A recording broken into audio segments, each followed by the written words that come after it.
հնարավոր է սիրել մեկին եւ սիրահարվել եւս երրորդ անձին։ Այո, հնարավոր է։ Սիրահարված մարդը ոչ թե սիրում է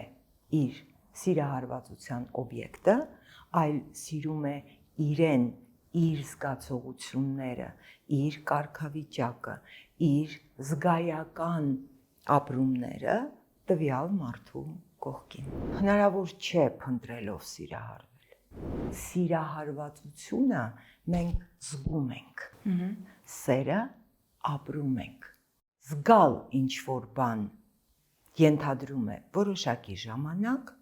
ապրել ինչ-որ բան ենթադրում է ել ավելի երկար ժամանակ։ Ինչու ոչ ընդմիշտ, որովհետև նույնիսկ ժամանակն է ժամանակավոր։ Տղամարդը դավաճանում է շատ առարկայական, կոնկրետ։ Կինը դավաճանում է ավելի շատ, ավելի հաճախ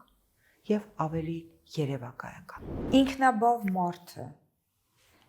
բարբերաբար սիրահարվելու, հիացմունքի օբյեկտ գտնելու, որպեսզի իրենով հիանան, կարիք ունենում է թե ոչ։ Յուրաքանչյուր մարդ ունի դրա կարիքը։ Մարդը ես հայեցակարգի ամբողջությունն է։ Եվ մենք բոլորս առաջին հերթին սիրում ենք մեր եսը։ Կարոտը մի քիչ ավելի բարձր զգացում է, քան սիրահարվածությունը, եւ մի քիչ ավելի քիչ է, քան սերը։